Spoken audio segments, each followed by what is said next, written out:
السلام عليكم. لا تنسوا الإعجاب بالفيديو والاشتراك في القناة تشجيعا لنا لنستمر بنشر المزيد إن شاء الله. الحمد لله رب العالمين، والصلاة والسلام الأتمان على سيد النبيين، وأشهد أن لا إله إلا الله وحده لا شريك له، وأشهد أن محمدًا عبد الله ورسوله صلوات ربي وسلامه عليه. إخوة الإسلام عباد الله، حديثي مع حضراتكم بعون الله تعالى في هذا اللقاء الطيب المبارك عن مفهوم التنمية الشاملة، ونأخذ من هذا الموضوع الجميل الرائع جانبا من جوانبه، ألا وهو مفهوم التنمية الاجتماعية. إذا ما أردنا أن ننهض بمجتمعنا، إذا ما أردنا أن ننهض بأمتنا، لا بد من تحقيق المحبة بين أفراده. فالمحبة إخوة الإسلام من دعامات المجتمع الصالح، ولبنة أساسية تقوم عليها الأمة الإسلامية. فأي مجتمع صالح لا بد وأن يقوم على أساس المحبة. روى البخاري ومسلم رحمهما الله أن نبي الإسلام قال صلوات ربي وسلامه عليه: المؤمن للمؤمن كالبنيان يشد بعضه بعضا. انظروا لهذا التشبيه الجميل من سيد النبيين صلوات ربي وسلامه عليه، وهو يشبه الأمة بالبناء الضخم العظيم. لذا لا يستطيع أي إنسان كائنا من كان أن يبني أي بنيان إلا بعد أن يضع لبنة على لبنة، ويضع بينهما ما يجعلهما متماسكتين مترابطتين. لذا قال رب العالمين: إنما المؤمنون إخوة. فلا بد من تحقيق المحبة بين أفراد وأبناء المجتمع الواحد، وهذا ما صنعه نبي الإسلام صلوات ربي وسلامه عليه بين الصحب الكرام عندما كانوا في المجتمع المكي. غرس فيهم وزرع فيهم المحبة، وبعد أن هاجر إلى المجتمع المدني ألف وزرع وغرس المحبة بين المهاجرين والأنصار. والأنصار أصلهم من اليمن وهم قحطانيون، والمهاجرون من مكة وهم عدنانيون. ومع ذلك ألف نبي الإسلام بينهم صلوات ربي وسلامه عليه. لذا إخوة الإسلام لا بد في تعاملاتنا من تحقيق ما يسمى بالمحبة. نحقق المحبة بين جميع الأفراد، يحققها الطبيب مع مريضه، يحققها المهندس مع عماله، يحققها البائع مع المشتري، والعكس كذلك، يحققها الصغير والكبير. إي ورب الكعبة، إذا ما أردنا أن نبني أي بناء أو أن نعمل أي عمل ناجحا وأفراده يتشاحنون فيما بينهم، وأفراده متخاصمون فيما بينهم. بالله عليكم، هل نستطيع أن نشيد هذا العمل أو أن ننجح في هذا العمل؟ الجواب لا. لذا جعل رب العالمين الحب في الله من أوجب الواجبات ومن أوثق عرى الإيمان، ونهى عن الشحناء والبغضاء والكراهية والغل والحسد.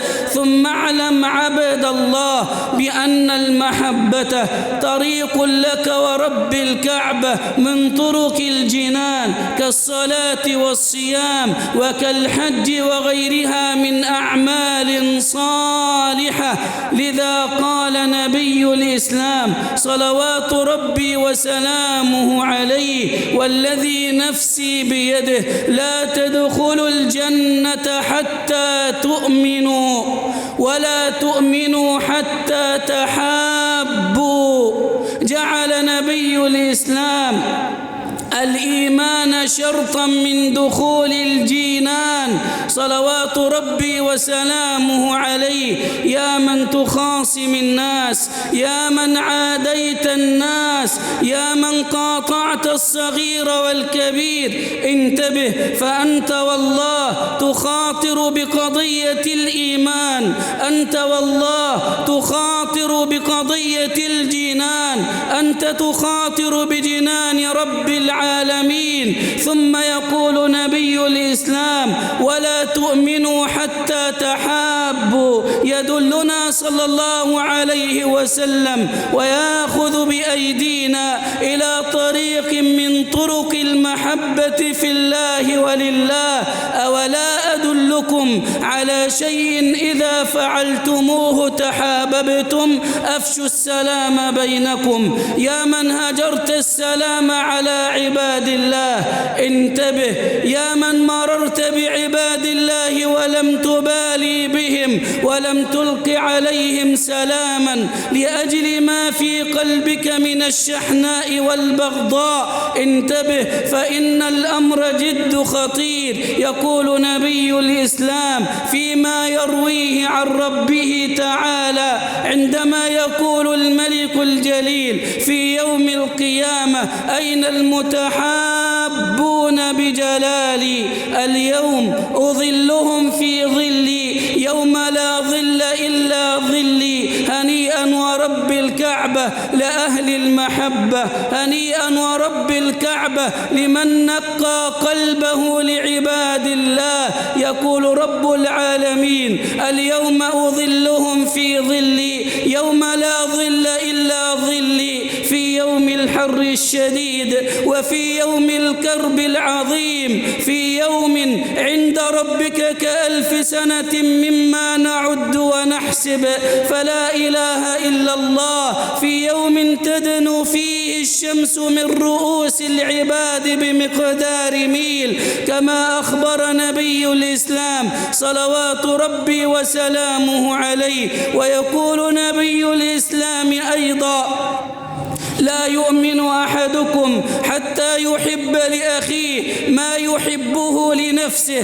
فيا عبد الله، سل نفسك هذا السؤال وأنا أسأل نفسي هذا السؤال: هل أحببت لجاري ما أحببته لنفسي ولولدي؟ هل أحببت لجاري أن يكون عنده كالذي عندي؟ فإذا كنت من أهل هذه المرتبة فاحمد الله على فضل رب العالمين عليك، وإن كنت من غير أهلها فراجع نفسك وراجع إيمانك، فأنت على خطر عظيم. وأقول قولي هذا وأستغفر الله العظيم لي ولكم.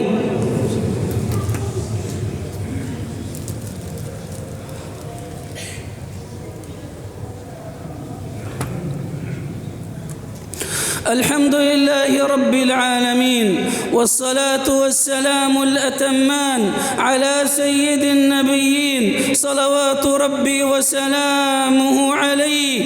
المحبة عباد الله من أوثق عرى الإيمان ورب الكعبة هذا هو الذي نحتاجه في هذا الزمان، لا سيما ونحن على مقربة من شهر الله، من شهر الصيام. نحتاج إلى أن نطهر قلوبنا، نحتاج إلى أن ننزع كل شائبة وكل غل وحسد على عباد الله المؤمنين الموحدين، لا سيما ونحن في شهر شعبان، في هذا الشهر العظيم الذي ترفع فيه الأعمال. فيا عبد الله، إذا ما كان بينك وبين أخيك خصومة فانتبه، فإن عملك لا يرفع إلى ربك. انتبه، فإن رحمة الله تحجب عنك، ويقول رب العالمين لك ولمن خاصمت أنظروا هذين حتى يصطلحا. فإذا ما كان بينك وبين أخيك، بينك وبين جارك أية شائبة وأي حقد وخصومة، فاذهب إليه وتحلل من هذه المظلمة وسله أن يسامحك حتى يقبلنا رب العالمين أجمعين. واسمعوا لهذا الحديث من حديث عمر بن الخطاب، يقول صلى الله عليه وسلم: إن من عباد الله أناسا أو لأناس ما هم بأنبياء ولا شهداء، يغبطهم الأنبياء والشهداء لمكانهم من ربهم تعالى. هل تخيلت هذا المعنى؟ يتمنى الشهيد والنبي في يوم القيامة أن يكون في منزلة هؤلاء وأن يكون في مكان هؤلاء. لذا تعجب الصحابة سائلين لرسول الله: يا رسول الله، ماذا عن هؤلاء؟ من هؤلاء يا رسول الله؟ فقال نبي الإسلام صلوات ربي وسلامه عليه: هم قوم تحابوا في الله على غير أرحام بينهم ولا أموال يتعاطونها، ليس بينهم نسب، ليس بينهم مصلحة. يقول نبي الإسلام: فوالله إنهم لعلى نور، إنهم لعلى نور، لا يخافون إذا ما خاف الناس ولا يحزنون إذا ما حزن الناس. طهروا قلوبهم لله وطهروا قلوبهم لخلق الله، فاستحقوا محبة الله واستحقوا الجنان والفردوس الأعلى مع النبيين ومع سيد النبيين. هنيئا لك ورب الكعبة يا من طهرت قلبك، يا من أمسكت لسانك عن الخوض في أعراض المسلمين، يا من أمسكت لسانك عن الاستهزاء بعباد الله الموحدين. هنيئا لك والله.